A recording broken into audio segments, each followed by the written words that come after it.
Episode of Millionaires Are Made. Today's episode is going to focus on improving your physical health with meal prepping. And as usual, we got three awesome guests that are going to come tell us a little bit of their knowledge on how to meal prep efficiently. Just wanted to go over real quick why we do Millionaires Are Made. Got an awesome little quote that kind of was the fundamental of how this show started. Every person you meet knows something you don't. There's something to be learned from everyone. So throughout my experience, my life journey, I've met people knowing this and knowing that and wondering why doesn't everyone just share all this information so we all can quickly research and grow together. And hence, we came up with Millionaires Are Made, where we have different topics on each show, and each episode has three guests with tiny little tidbits so that you can improve your life and your journey on each aspect of health. So let's get to it. Let's start learning about some meal prepping, simple tips. We're going to start with one of our past guests who did a phenomenal job. So we begged her to come back to be a guest again. Welcome to the show, Debbie. How are you doing today? I am doing great, and you never have to beg me. I love being here. Well, I appreciate it. Let's start with a quick little question here. Who are you? Who am I? $1 million question for Millionaires Are Made. So I am a transformation and accountability expert. So what does that mean? It means I help people become the best versions of themselves through health coaching, nutrition coaching, personal training, life purpose life coaching, and business coaching. So really taking all aspects of life and streamlining them into an approachable plan to get results. Okay. All right. That sounds fun. Are you taking new clients? Always. Thank you for asking. Always. And we'll get her link. Did it just pop up? Yeah. It just popped up. Check the links. There it is. All right, Debbie, let me ask you the most important question of the day. If I wanted to improve my physical health using meal prepping, what simple tip would you give me? Simple is the key. So I love that you said simple tip, because that really is the key to implementation and consistency. My tip is going to be to prep foods that are aligned with your goals. So for example, if you're trying to lose weight versus build muscle, the foods that you're going to be ingesting are different. So you want to make sure that you're prepping and accessing foods that are actually aligned with those goals. Can you give us an example of foods that align with losing weight versus foods that align with building muscle real quick? Absolutely. So not to get too technical, but when you're trying to lose weight, you're going to be in a calorie deficit of some sort. So that's either less calories in or more calories burned. So you're not going to necessarily need as much food, and you're going to want to focus on smaller quantities, and you're going to want to focus on foods that are going to be leaning you out, lean proteins, green leafy vegetables.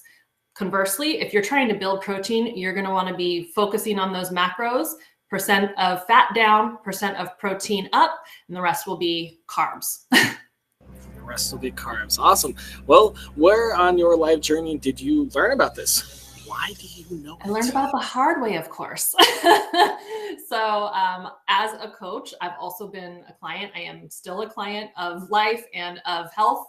And so I really have gone through the experience myself. So I'm extremely busy. I was in the corporate world for 25 plus years before I started my coaching business.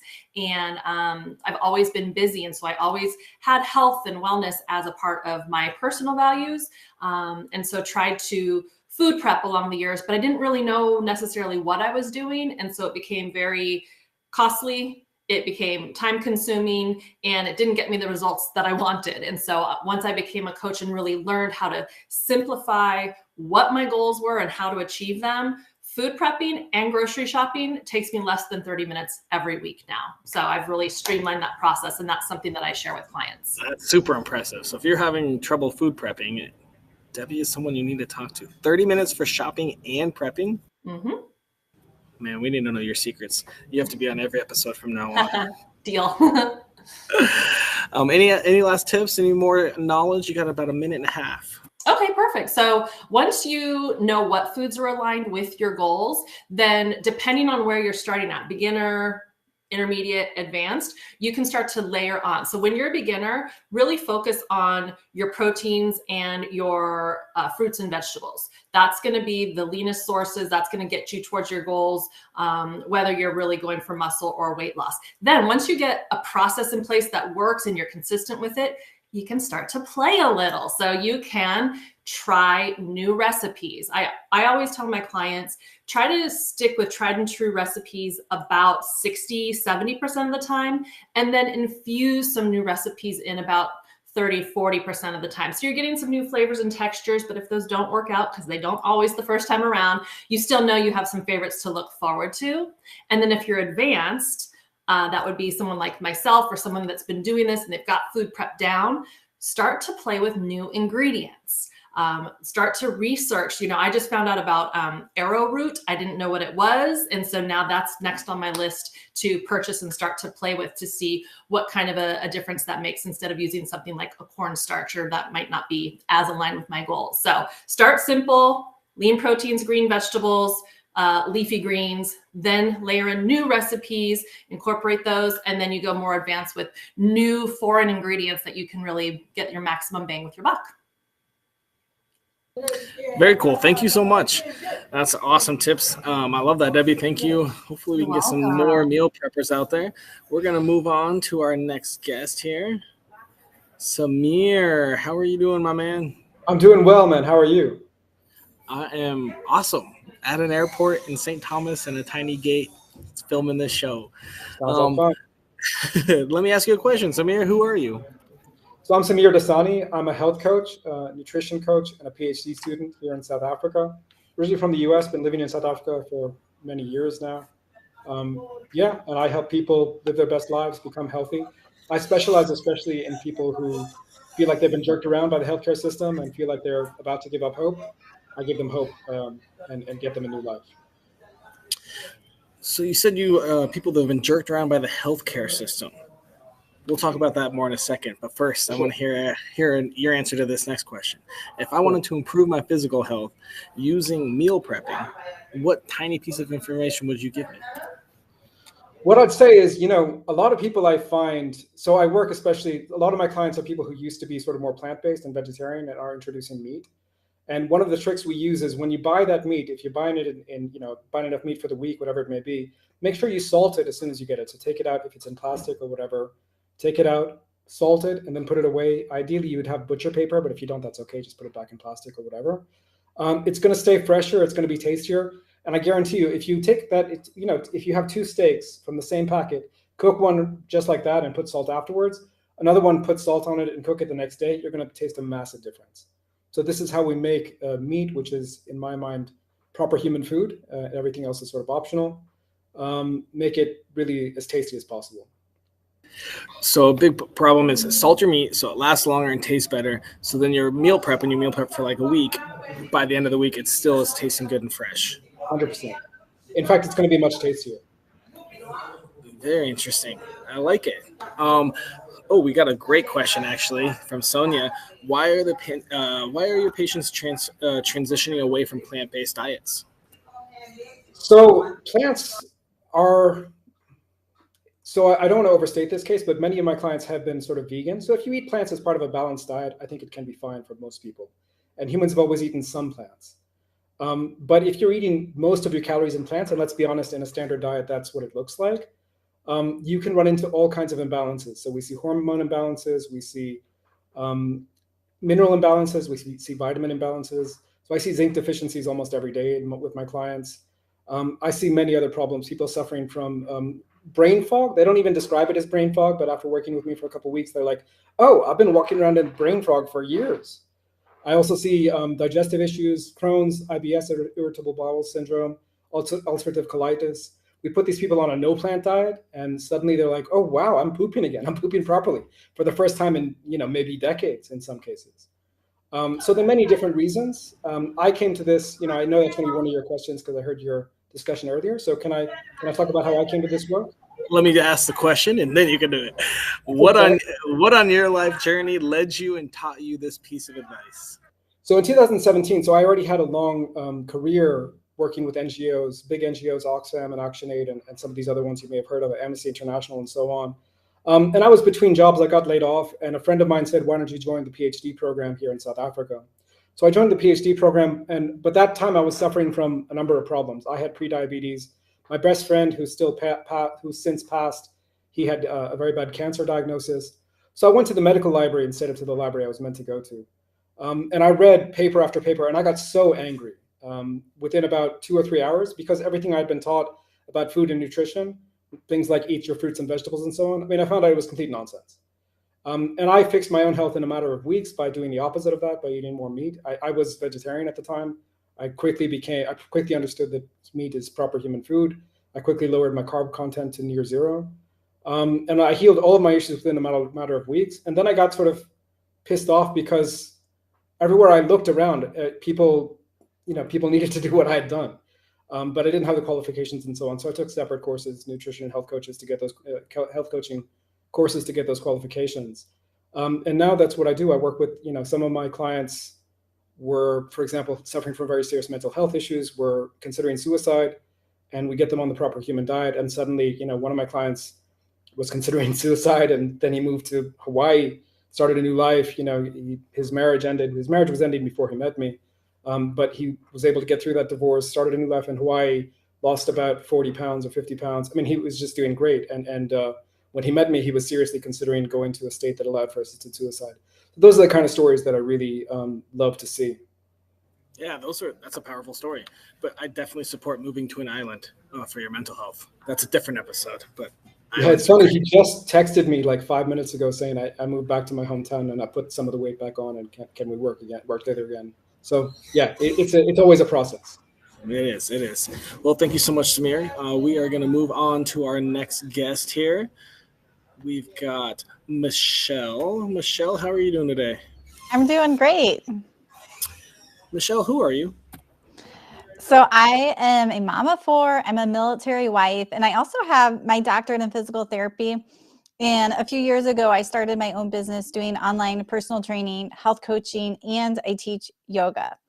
And I also host my own podcast, Healthy Beyond 40. And I really try to help women find a place to get healthier from the inside out, and really find a way to get off all the yo-yo dieting that we have, and really find a sustainable way to get healthy and to simplify it. No more yo-yo diets. All right. Transform Your Health website is in the comments. If you don't have any questions, ask us. We'll get you all her contact info. Michelle, if I wanted to improve my physical health with meal prepping, what simple tip would you give me?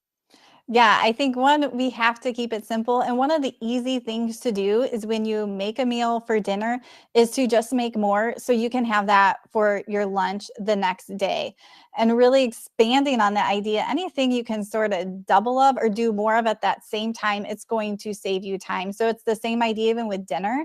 Like maybe you're making a soup. Maybe you can make 2 of them and save that second one as a freezer meal, because you're already having the space and time to chop things up. And so it makes it a lot simpler and a lot quicker. That is 100% accurate, especially like I eat a lot of big breakfasts and I cook for like the whole week. Or sometimes if I have a lot of veggies, I'll just cook a shitload of veggies and then just piece them off for whatever I'm trying to do for dinner, breakfast, whatever. And those are the veggies I eat that week. Yeah, I think that's perfect. And that's like, you can use these certain vegetables or whatever using that week and eat more of those that week just to make it more simple. And then you variety it the next weeks too. Exactly. Like if it's squash season or something, I'll have yellow and green squash, and that'll be my Asian dinners and my breakfast burritos. Yeah. All will have squash in it until I'm done with it, and move on to the next one the next week. Yeah, perfect. Well, Michelle, what on your life journey led you to this piece of advice? Yeah, children. I have 4 of them. And it was really after my 3rd one that I started to struggle myself. I remember I was only 30 at the time, but going up a flight of stairs, getting out of breath, like, this is not what I want, but I felt like life was just so busy and you're trying to keep these humans alive. So I really worked on ways to simplify it. So how can I still eat healthy and make it simple? How can I exercise and just start with 5 or 10 minutes? So that has really led me in how I work with people, is how can we simplify this? Because most of us are too busy. We put ourselves on the back burner. We're not taking care of our health. So how can we shift that and make things simple and take more of a step-by-step approach instead of drastically changing things that we get burned out on and we can't stick with? Oh, I can't hear you. Didn't work. Yeah, that's true. Burnout is common everywhere, especially with food. I mean, especially all the new flavors, different cultures coming in and everything. I could never eat the same chicken and broccoli every day forever. Yeah. Awesome. Well, thank you so much, Michelle. We're going to move on to our round robin section and bring everyone out. Debbie, Samir, you can hear me just fine? Absolutely. Great. We are going to start with Debbie. Can you really quickly refresh what your tip was? My tip was to prep foods that are aligned with your physical goals so that meal prepping assists you in changing your physical health. Very cool. Samir, what are your thoughts on Debbie's tip? I think it's a great tip. Definitely, we need to be cognizant of our goals and prep stuff that's going to get us there.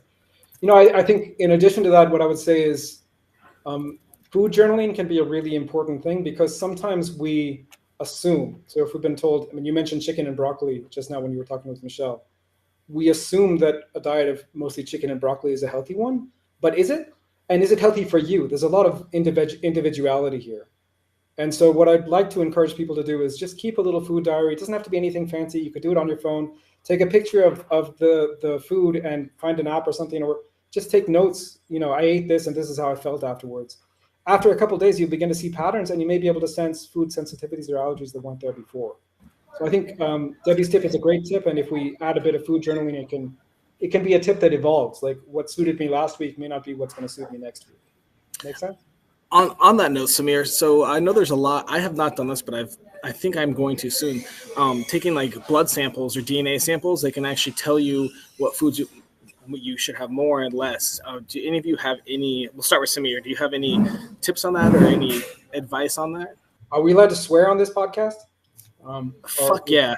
Okay, just check it. So I would say screw that shit. It's really at a very high level, you may be able to get some very basic guidelines, but my PhD is really in like human history, and we've all like the human evolution, right? So we're all evolved from a very small population of something like 7,000 humans who survived catastrophic events at the end of the last ice age. So the genetic differences between us are very minimal, and what there is epigenetic differences. Epigenetics means above the genes, it's turning the genes on and off. And it's you can actually have control of that during your lifetime. For example, me, I don't produce if you get my DNA tested, it'll tell you that I shouldn't take dairy because I don't have the gene for digesting dairy, which is true. But dairy isn't just digested by the gene. Dairy is also digested by enzymes, by bugs, by your microbiome. And so once I fixed for a long period of my life, if I had a glass or forget about a glass, if I had an accidental sip of milk, I would be in pain and I'd be throwing up. It would be rough. At the moment, I have milk every day. I have dairy every day. There's no issues because I healed my gut and I was able to heal my microbiome. And now I have bugs in my intestines that eat the dairy for me, that digest the lactose for me, so I don't have to worry about that. Does that make sense? So gut health helped you be less lactose intolerant. I'm not lactose intolerant anymore. Like I don't have any anymore, issue. Right? That's crazy, Samir. You might be onto something there. That's kind of revolutionary. I like it. If we see everything as an ecosystem, then we're going to be able to make progress. If we, the problem with the gene theory, it's true. Like genes are important. I'm not saying they're not important. But if you reduce the issue to genes, I think you're missing the picture. The picture is every human is an ecosystem, and we need to be in balance with that. And we're part of the ecosystems too. We're part of the earth. The fact that I spend a lot of time, walking around the grass these days here in South Africa in the summertime probably helps too. I'm picking up bugs from the grass too. So it's a complicated picture. I don't want to simplify it. But the point is that don't be too, just because you get a 23andMe that tells you to eat something, don't believe it. It's probably not true.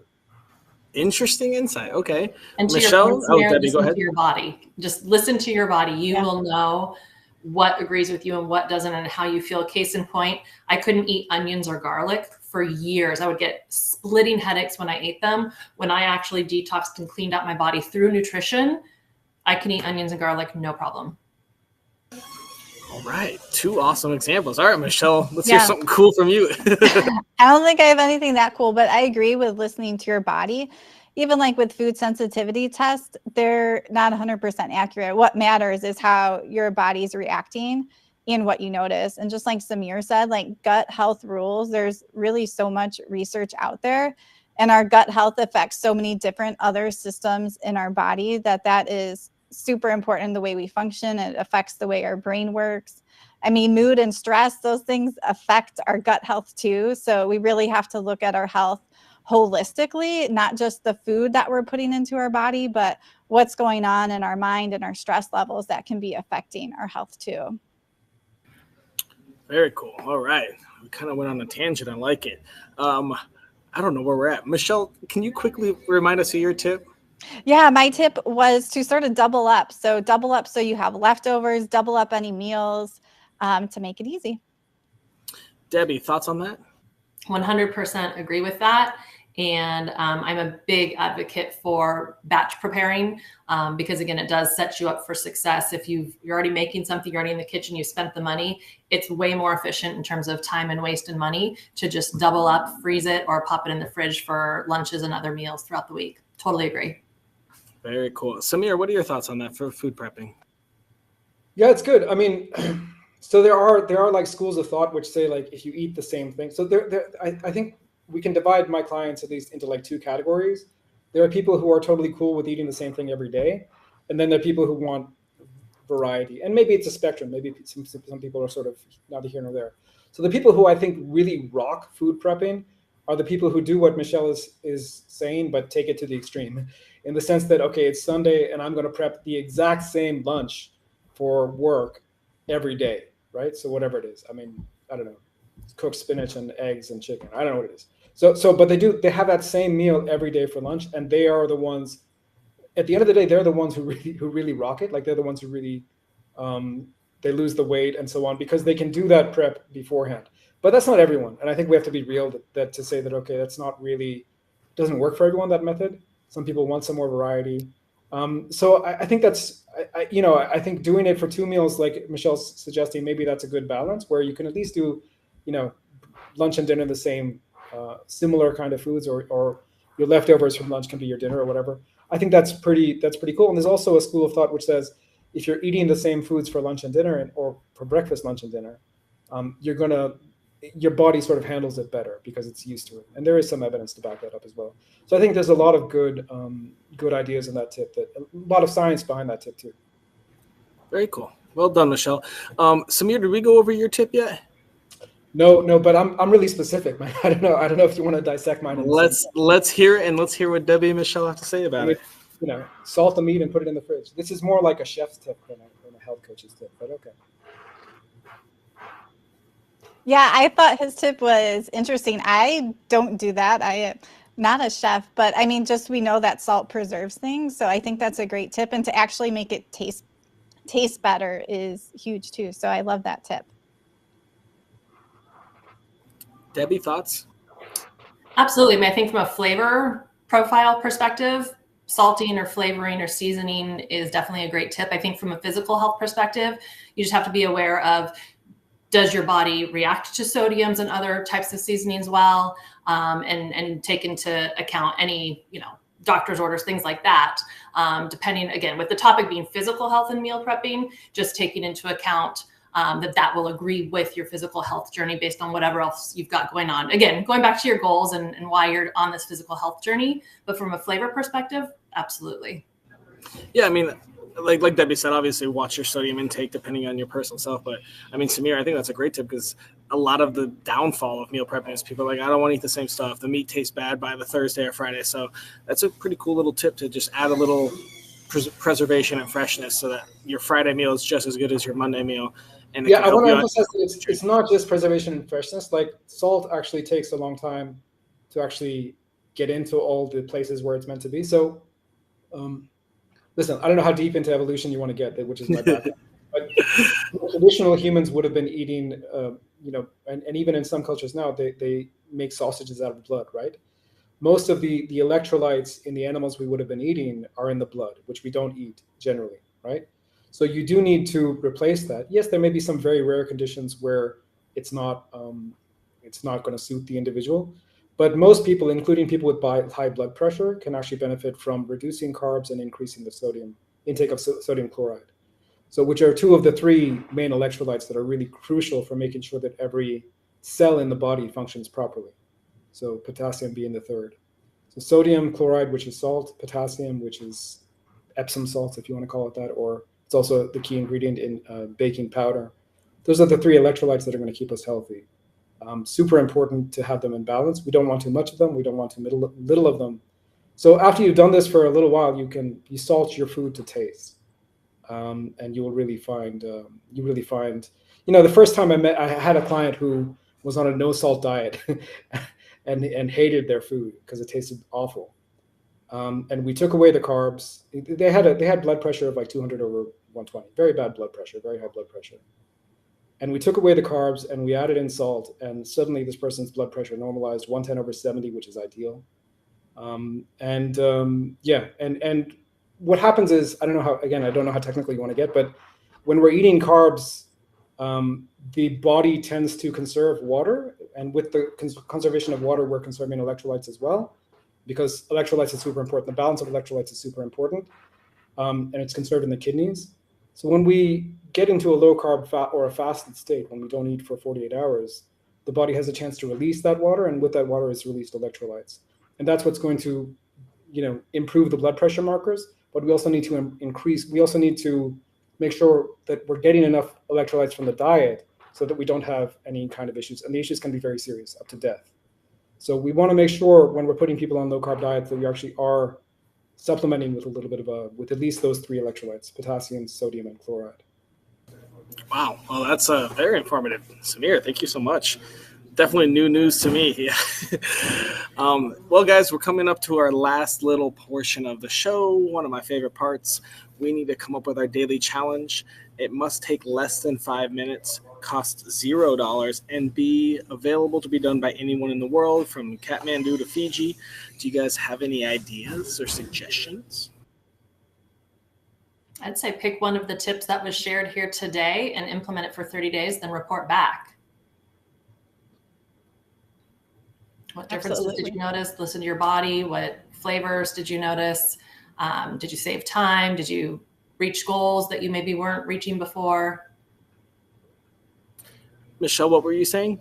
Yeah, I think that's perfect, because we got to narrow in and focus. I think the other thing that makes a big difference for some people is just to drink enough water daily.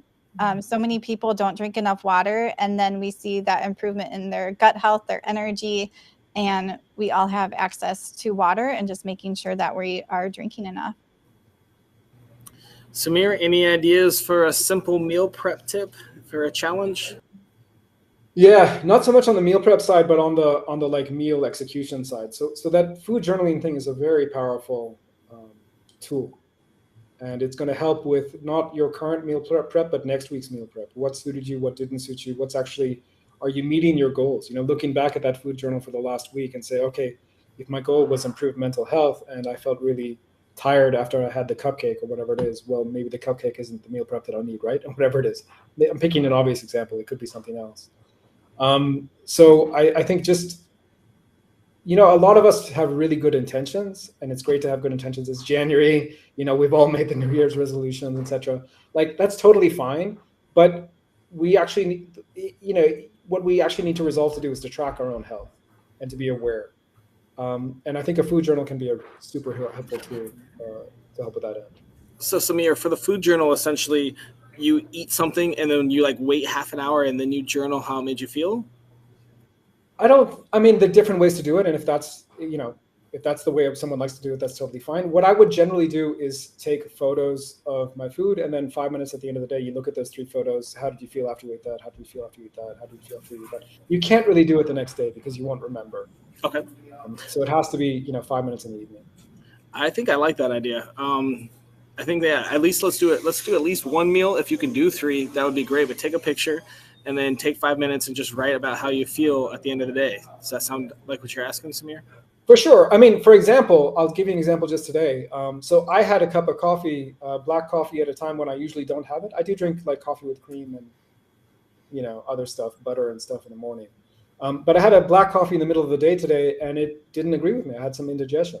So I need to actually note that down and say, oh God, am I becoming sensitive to coffee? What's going on? Like, I don't know. Should I give up coffee for a month and see which I've done before, and see if it improves my digestion and so on. So just little things. And sometimes if you're looking at those photos of what you've eaten and drunk, and there's nothing that really says, oh, I need to note something down, maybe it's okay not to note anything down, but give yourself the opportunity to just sort of reflect and think, okay, I had X and I felt this way after it, and maybe it's connected. Michelle, Debbie, how do you guys feel about that? 3 pictures and then writing down your reflections at the end of the day. I think that's perfect. I mean, so much we don't reflect. And he also brought up goals a little bit. If we aren't aware of our goals and where we want to go, and we're not reflecting and pivoting or tweaking a little bit each week, we're not going to get there. So I think that's great to use that at each meal and reflect on the day, reflect on the week as you're going forward. And I think that's a big difference when people start with a health coach or someone. You become very more intentional and focused on what you're doing, and that starts to make a big difference. Awesome. Well, I think that's going to be our challenge. Is take your 3 photos, and at the end of the day, take 3 or 4 minutes and just kind of write about how it made you feel, and hopefully we can get some better diets out there, and that'll help with our meal prep. Sound good to everyone? Sounds good. Awesome. Well, that officially is our last task of the day, and the show is now culminating. Thank you guys for coming out. You guys had awesome tips, great advice. Good to see you again, Debbie, Samir, Michelle. Thank you guys for coming, and hopefully we'll see you guys soon. And that will conclude this episode of Millionaires Are Made.